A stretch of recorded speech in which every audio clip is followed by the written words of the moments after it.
क्या चल रहा है? सावन।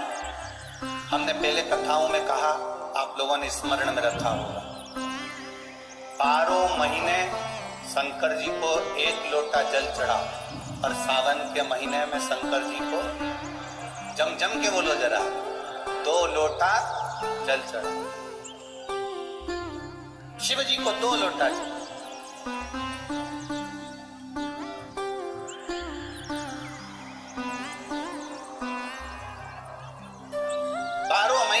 लोटा जल चढ़ाई, संपूर्ण 12 महीना 1 लोटा जल चढ़ा। पर जब सावन का महीना आए तो अपने हाथ में 2 लोटे होना चाहिए। पहले 1 लोटे के ऊपर दूसरा लोटा रख के लेके जाओ, मंदिर में जाओ, अंदर पहुंच जाओ, दोनों लोटों को हाथ में ले और दोनों की धार एक साथ मेरे देव अधिदेव महादेव को समर्पित करो। दोनों की धार। अब ध्यान देना थोड़ा सा, इस पुष्कर की ब्रह्मा शिव महापुराण की कथा का स्मरण करिएगा, थोड़ा सा ध्यान दीजिए। जैसे ये शिवलिंग है, ये जलाधारी है, ये यहां से जल नीचे जा रहा है। जलाधारी का जो मुख होता है वो उत्तर की ओर हो जाता है, ठीक है, समझिएगा जरा। अब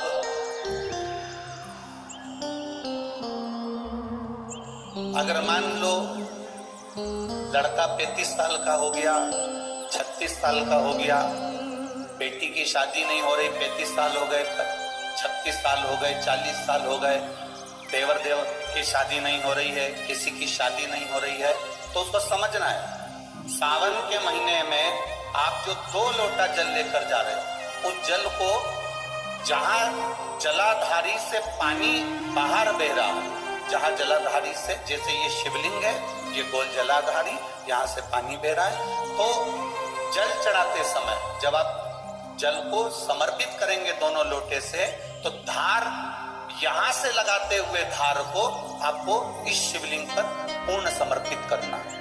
कहां से चालू करेंगे? ये जलाधारी जो बनी हुई है अशोक सुंदरी का स्थान। किसके स्थान से? अशोक सुंदरी के स्थान।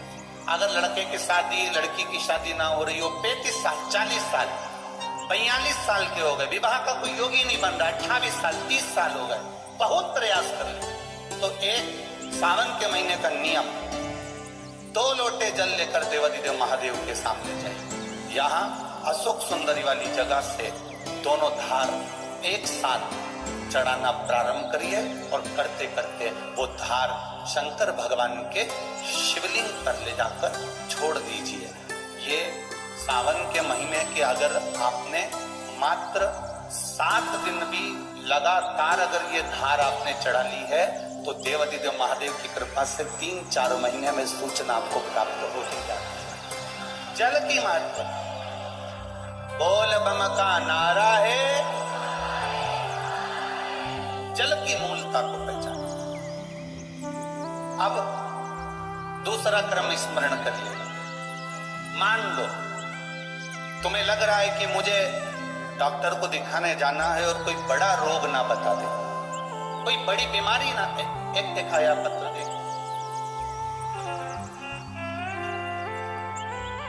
अब ज्यादा भीड़ होने के कारण बस मंच पे तो हम पत्र ज्यादा नहीं पढ़े हैं, पर जो पढ़े हैं,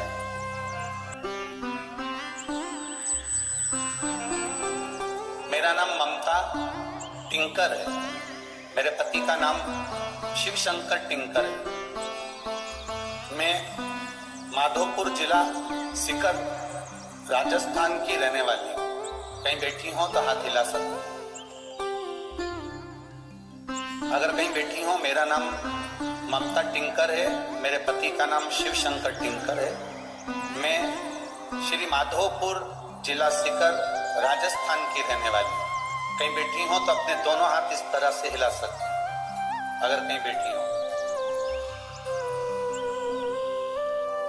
कहीं बैठी हो तो अपने हाथ हिला सकते। मैं माधोपुर जिला सीकर राजस्थान की रहने वाली हूँ। भोले बाबा की कृपा का मैं क्या वर्णन करूं गुरुदेव। मेरा बेटा 3 साल से सरकारी नौकरी की तैयारी कर रहा था, पर कहीं पर भी उसका नंबर नहीं लगता था। लोगों ने ताने भी देना चालू कर दिए कि इसकी सरकारी नौकरी नहीं लगेगी, क्या फायदा बार बार एग्जाम देने से। लोग ताने देते थे। एक दिन टीवी पर आपकी कथा आ रही थी शिव महापुराण की। मेरा बेटा घर में कथा को सुनकर शिवलिंग लेकर आ गया और नियम से उसने शंकर भगवान की पूजा करना चालू करी। श्रावण के महीने में आपने जो 2 लोटे जल का प्रमाण पहले कहा था वो उसने किया और गुरुदेव उसका फल मेरे बेटे को मिला। मात्र 6 महीने निकले और मेरे बेटे की रेलवे में सरकारी नौकरी लग गई। अभी वो बेटा महाराष्ट्र में ड्यूटी कर रहा है, पुणे में वो रेल विभाग में नौकरी कर रहा है। मैं बाबा को यहाँ प्रणाम करने आई। ये शिव तत्व, आपकी भक्ति, आपका विश्वास, आपकी दृढ़ता शिव के प्रति। खाली न जाता कोई दर से तुम्हारे, खाली न जाता कोई दर से तुम्हारे। मैं भी खड़ा हूँ नदी पाए बसाए, अपने हृदय से लगा लो, गिरा जा रहा हूँ, उठा लो, बोले अपने दर से अब तो न टालो, गिरा जा रहा हूँ, उठा लो। शिव कथा कर रही। जो बेटे, ऐसा नहीं है कि नवयुवक बेटा बेटी हम फिर निवेदन करेंगे। शिव महापुराण ने करा क्या है? शिव महापुराण ने एक ही चीज करी है कि जो नवयुवक बेटा बेटी हैं, बच्चे हैं, स्कूल जाने वाले बच्चे हैं, बुजुर्ग हैं, बड़े हैं, शिव महापुराण ने उनके भीतर भक्ति प्रदान कर।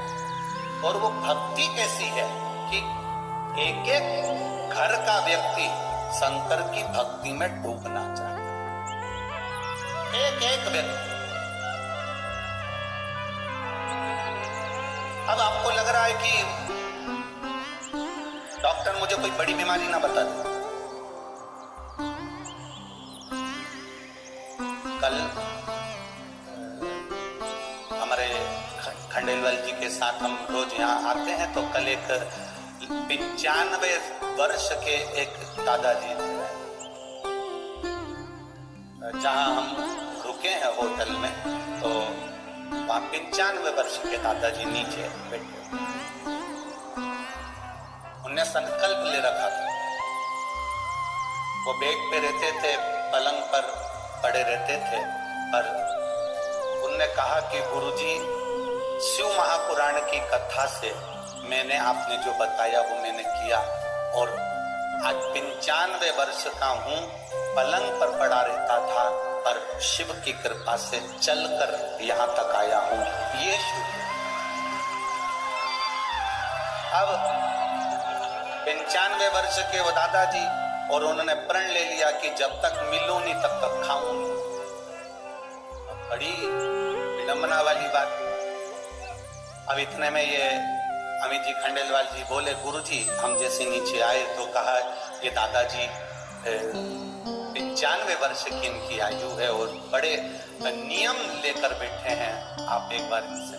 हमने कहा इतनी देर कर दी मिलने में, अगर आपने नियम लिया था तो सूचना देते, हम खुद ऊपर से तुम्हारे घर ही पहुंच जाते। आप बोलते तो सही, भाव है आपका, हृदय चित्त है आपका, दिल है आपका।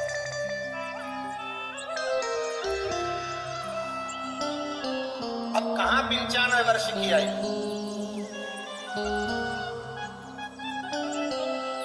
अब वो 95 वर्ष की आयु वाले और इतना भाव शिव के प्रति, शंकर ओघरी के प्रति, शिव भक्ति के प्रति। यहाँ सियोर वाले महाराज के प्रति भाव नहीं है, यहाँ शंकर के प्रति भाव।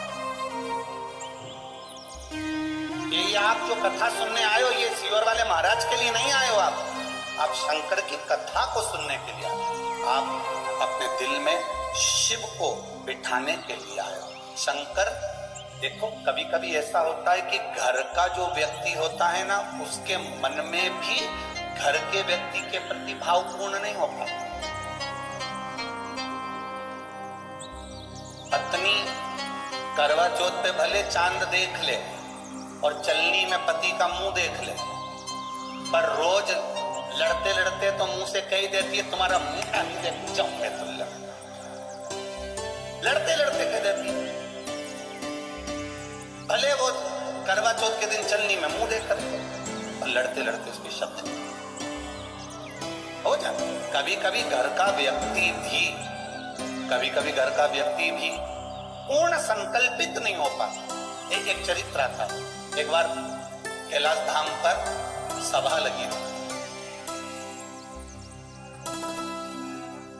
भगवान ब्रह्मा, इंद्र, वायुदेव, जलदेव, गरुण देव, वरुण देव और 33 कोटि देवी देवता कैलाश पर बैठे थे।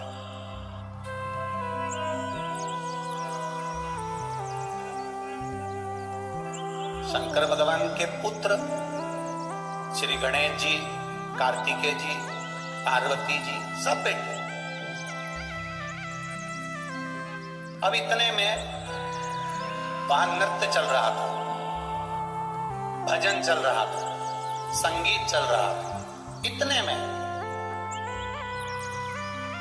कार्तिकेय जी उठ के खड़े हो गए। षडानंद कार्तिकेय उठ के खड़े हो गए तो शंकर भगवान ने ब्रह्मा जी की ओर देखा कि ये कार्तिकेय उठकर क्यों खड़े हो गए, आखिर कारण क्या हुआ, क्या ऐसा कि ये कार्तिकेय उठ के खड़े हो।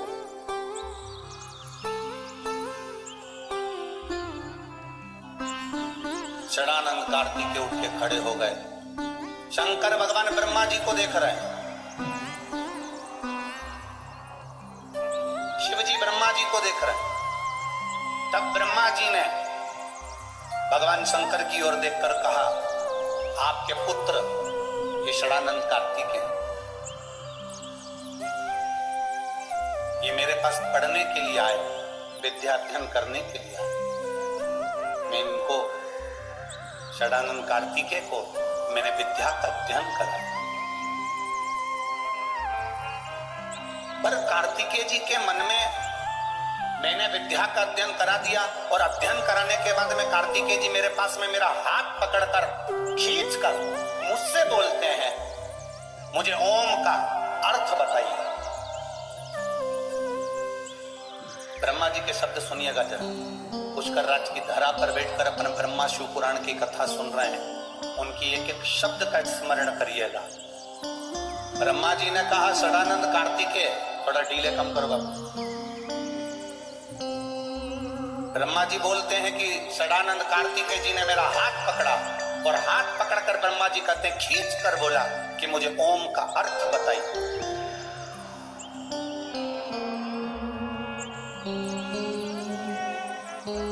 मुझे ओम का अर्थ सुनना है, मुझे ओम का अर्थ बताइए। अब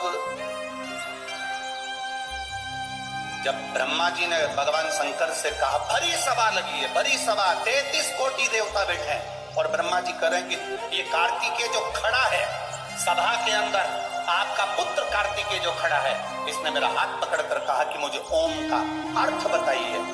तब मैंने कार्तिकेय से कहा, सुनो कार्तिकेय, अभी तुम कुछ पढ़ लिख लो, फिर मैं ओम का अर्थ बताऊं। इसके बाद मैं ओम का अर्थ बताऊं। षडानंद कार्तिकेय जब नहीं माने तो 12 सहस्त्र व्याकरण के बराबर मैंने ओम का अर्थ कार्तिकेय जी को समझा। 12 सहस्त्र व्याकरण के बराबर मैंने कार्तिकेय जी को ओम का अर्थ समझा। और 12 सहस्त्र व्याकरण के एक एक काव्य से मैंने सदानंद कार्तिकेय जी को समझा दिया। उसके बाद भी सदानंद कार्तिकेय जी के मन को यह ना भाया और सदानंद कार्तिकेय जी ने फिर मेरा हाथ पकड़ा और हाथ पकड़कर कहा, ये ओम का अर्थ है।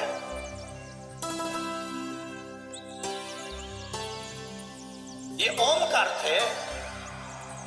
सदानंद कार्तिकेय जी के मुख से निकल गया, ओम का अर्थ तो शायद मेरे पिता को भी स्मरण में नहीं होगा। जरा ध्यान देना शब्द पर।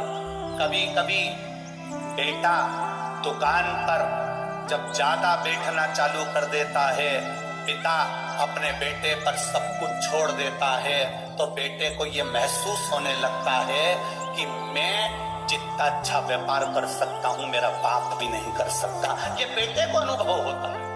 ये बेटे की चित्तवृत्ति में ये अनुभव होते हैं। ये बच्चे की चित्तवृत्ति में ये अनुभव हो जाते हैं। पढ़ा लिखा लड़का अपने पिता को ये सोचता है कि इन्होंने क्या पढ़ाई करी, तुम्हारा समय दूसरा था, हमारा समय दूसरा है, हमने जितना पढ़ा शायद आपने नहीं पढ़ा होगा, पर स्मरण में रहे। बाप बाप होता है और बेटा बेटा होता है, उसके स्मरण में रहना चाहिए ये शब्द, ये संबोधन।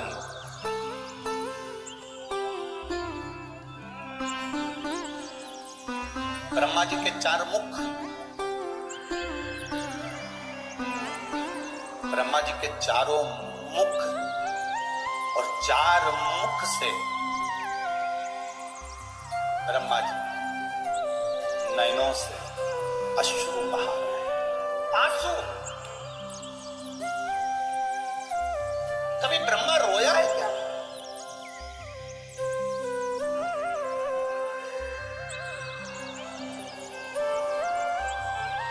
ब्रह्मा जी का सिर कट गया तो ब्रह्मा नहीं रोए। ब्रह्मा जी को श्राप लग गया सावित्री माता का, तब फिर ब्रह्मा नहीं रोए।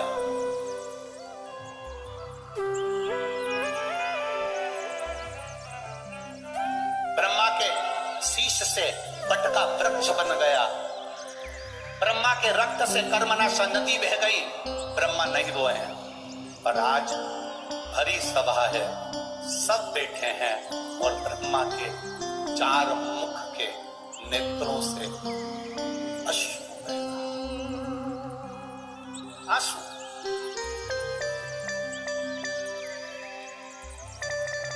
क्योंकि वो जगत का पिता है, सृष्टि का रचना करता है। एक पिता की दशा एक पिता जानता है। बेटा तो कह दिया कि ओम का अर्थ शायद मेरे पिता भी स्मरण नहीं कर पाते।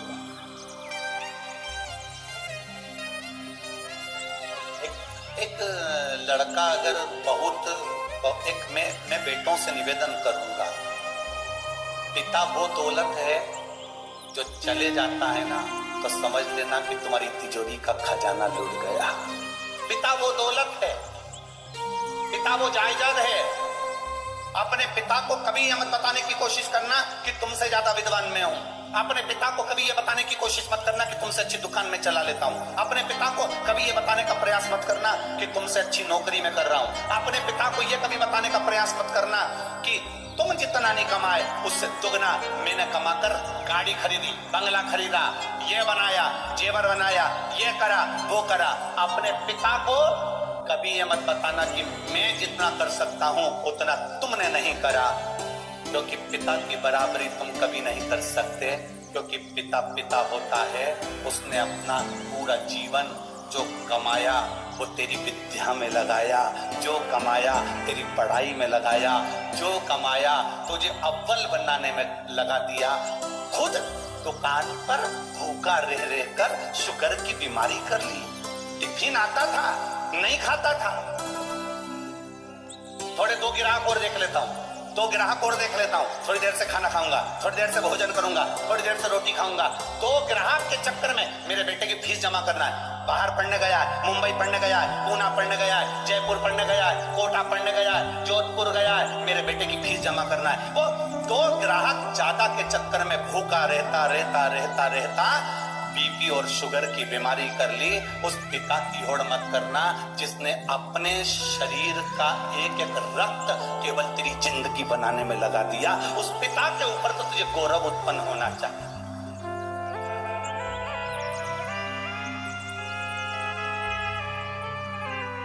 बड़ा दुख होता है जब किसी के मोबाइल पर हम स्टेटस पर देखते हैं ना, और वो लिखते हैं माय वाइफ माय लाइफ। बड़ा दुख होता है जब किसी के मोबाइल के स्टेटस पर देखा जाता है कि माय वाइफ माय लाइफ। तुम्हारे लाइफ बनाने में तुम्हारी वाइफ ने क्या क्या करा, एक बार पत्र में लिख के तो भेज भेरू। मैं तो इंतजार में बैठा हूं।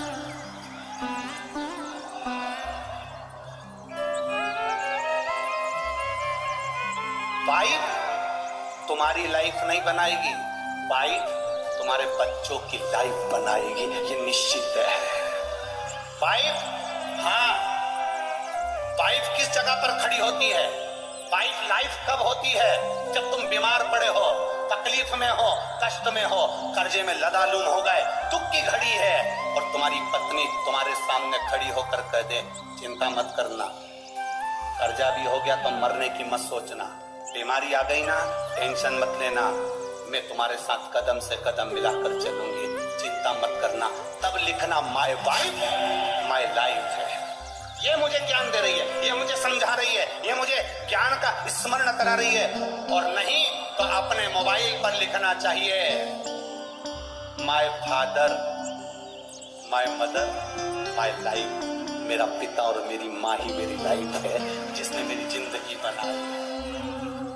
हम तुम्हारी पत्नी का विरोध नहीं कर रहे, क्योंकि हमें तुम्हारी पत्नी का विरोध करना भी नहीं है, जैसी मिली है तुम निभा रहे हो।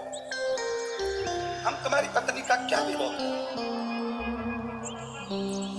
हमारा इतना सा कहना है, तुम्हारी पत्नी तुम्हारी दुख की घड़ी में सामने खड़ी हो, तुम्हारी पत्नी तुम्हारे दुख के समय पर तुम्हारे सामने खड़े होकर कह रही हो चिंता मत करो, कोई बात नहीं, पैसा नहीं है ना, आपकी बात, साड़ी नहीं लेंगे करवा चौथ तक, मेरे पास बहुत पड़ी है, जेवर पड़ा है, तुम चिंता मत करना। अगर दुख की घड़ी आ भी गई, पूरा जेवर उठा कर दे दूंगी, तुम्हें कर्जे से मुक्त कर दूंगी, तुम चिंता मत करना, तुम चिंता मत करना।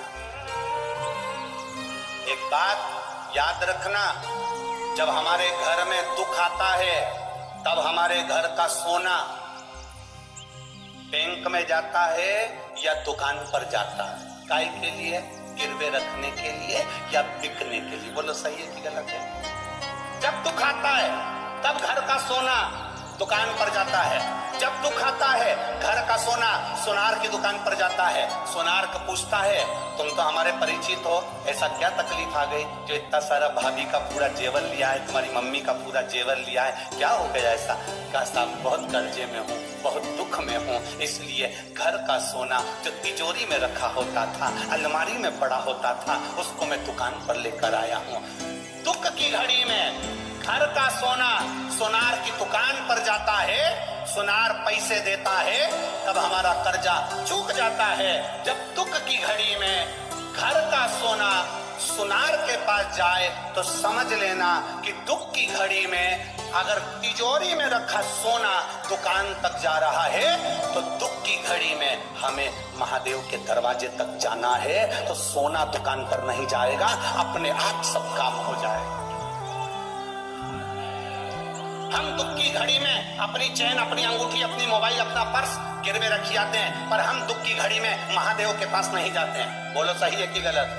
दुख की घड़ी आई, तुमने सोचा मेरी गाड़ी रख देता हूँ, मेरा बंगला रख देता हूँ, मेरा ये सामान रख देता हूँ, मेरी चेन रख देता हूँ, मेरी अंगूठी रख देता हूँ। मेरा एक निवेदन है, अपने चेन, अंगूठी, मोबाइल, पर्स को गिरवे रखने से अच्छा, कर्जे में डुबाने से अच्छा, एक बार दुख की घड़ी में जैसे सोना सोनार की दुकान पर जाता है, ऐसी दुख की घड़ी में तुम मेरे महादेव के मंदिर में, लोग सोना दुकान पर ले जाते हैं, तुम 2 लोटा पानी महादेव के मंदिर में लेकर जाना, उसको चढ़ाना, 1 महीना इंतजार करना, फिर विश्वास रखना कि शिव पुराण सुनी थी तो 1 महीने में बाबा ने धीरे धीरे कर्जा चुकाया कि नहीं चुकाया। कहां से आएगा, कैसे देगा? उसका नाम कुबेरेश्वर महादेव है। वो साधारण नहीं है, बड़ा आनंद में बैठता है, अलमस्त होकर बैठता है, अपने पास कुछ नहीं रखता पर दुनिया को देने की सामर्थ्यता रखता है।